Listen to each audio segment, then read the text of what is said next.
Apakah status pada jenis kegiatan seleksi rekrutmen mitra statistik PPS 2024 di riwayat daftar pada akun sobat masih bisa berubah? Hai, Assalamualaikum warahmatullahi wabarakatuh. Selamat datang saya ucapkan di Usma Ulia Channel yang masih sama membahas tentang beragam aplikasi dan informasi. Apa kabar teman-teman semua? Semoga selalu dalam lindungan Allah Subhanahu wa taala. Amin amin ya robbal alamin.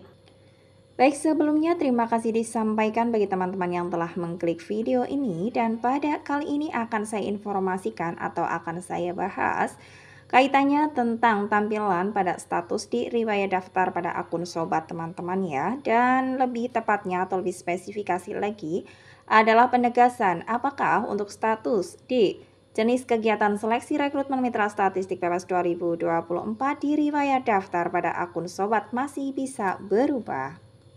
Untuk mengetahui masih atau tidaknya untuk perubahan tersebut, pastikan teman-teman untuk simak video ini sampai selesai. Jangan di skip agar tidak gagal paham, juga pastinya tidak ada informasi yang akan terlewatkan.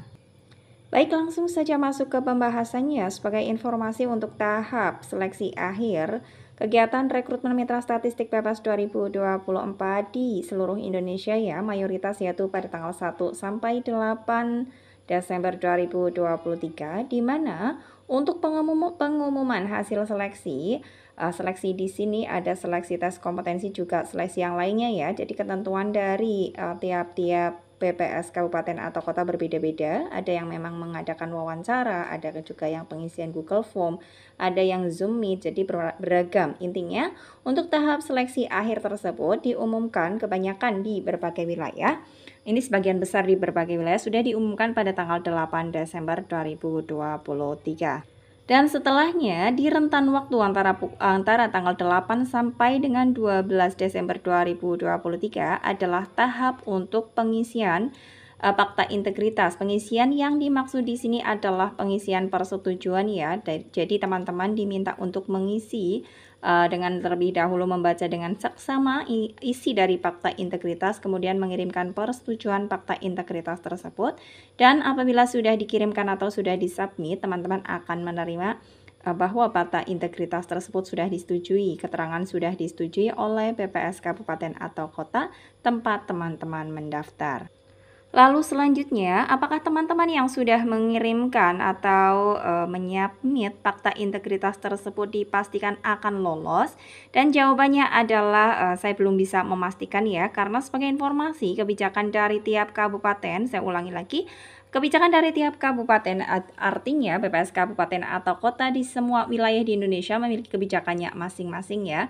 Jadi memang ada yang wilayah yang untuk tahap pengiriman atau penyubmitan fakta integritas adalah tahapan terakhir, di mana teman-teman tinggal menunggu pengumumannya saja, di mana akan diumumkan melalui website resmi PPS Kabupaten atau Kota masing-masing pada tanggal 15 Desember 2023. Tetapi sebagai informasi untuk teman-teman, untuk di beberapa wilayah ternyata untuk apa namanya ya, untuk ketentuan ini belum berbeda.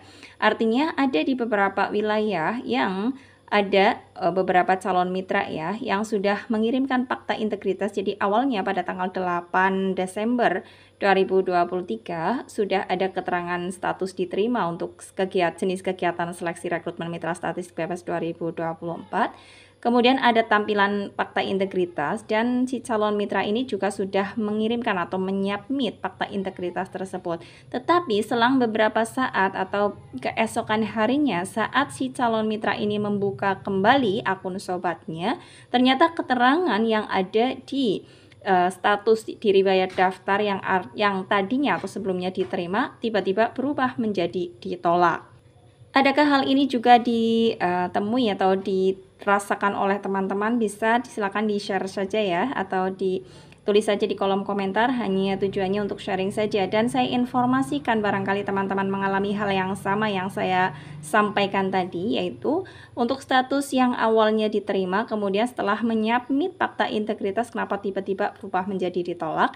Dan ini informasi bagi teman-teman, artinya di wilayah teman-teman mendaftar tersebut menerapkan sistem gugur. Jadi sistem gugur itu maksudnya bagaimana? Jadi untuk dari mulai untuk seleksi administrasi itu ada jumlah poin yang sudah dikalkulasi oleh tim seleksi kabupaten atau kota teman-teman ya. Kemudian setelah itu teman-teman setelah dinyatakan lolos untuk kegiatan pendaftaran tersebut, artinya berkas administrasinya lolos, teman-teman melaksanakan tes kompetensi. Kemudian tes kompetensi juga ada nilainya, dan nilai dari tes kompetensi ini memang by system yang dilakukan oleh pusat, dan yang bisa mengakses ini hanya admin BPS kabupaten atau kota. Dan setelahnya tim seleksi di kabupaten atau kota akan mengkalkulasi lagi dengan nilai yang teman-teman peroleh berdasarkan berkas administrasi. Setelahnya apabila ada tahapan selanjutnya, entah itu wawancara atau G-form atau Zoom Meet, itu semua ada kalkulasi nilainya, termasuk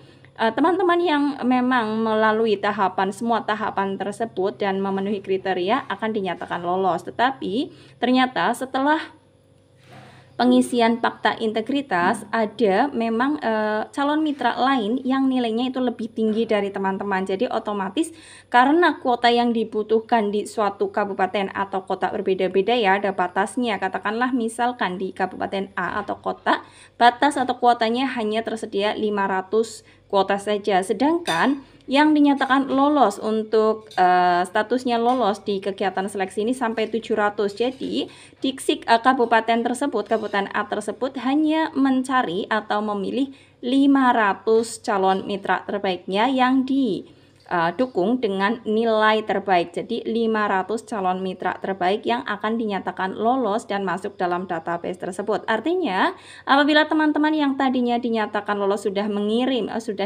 artinya sudah dinyatakan diterima sebelumnya, kemudian tiba-tiba setelah mengirim fakta integritas dan keesokan harinya dibuka lagi ternyata ditolak, itu artinya teman-teman posisinya tergeser oleh teman-teman lain atau calon mitra lain yang poinnya lebih tinggi ya. Jadi kemungkinan teman-teman yang awalnya berada katakanlah di posisi 496, kemudian ada 4 lagi atau 5 lagi calon mitra yang menyubmit fakta integritas dan teman-teman tiba-tiba berada di posisi 501, yang artinya sudah tidak masuk lagi dalam daftar kuota yang dibutuhkan di PPS kabupaten atau kota di mana teman-teman mendaftar.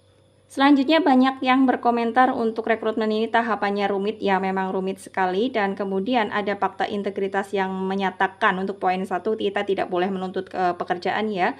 Itu juga benar saja karena memang BPS belum tahu untuk tahun 2024 nantinya apakah ada kegiatan pendataan lengkap atau sensus besar atau tidak, itu BPS sendiri belum tahu. Yang BPS tahu hanya butuh untuk kegiatan-kegiatan rutinan yang sudah dilaksanakan oleh BPS, dan kegiatan rutinan itu sendiri dalam setiap kabupatennya atau setiap kegiatannya mitra yang dibutuhkan itu juga banyak. Jadi teman-teman untuk itu teman-teman diminta untuk menyetujui fakta integritas tersebut karena pada saat ini BPS sendiri belum tahu ya. Jadi mohon dimaklumi saja karena memang adanya ketentuannya seperti itu.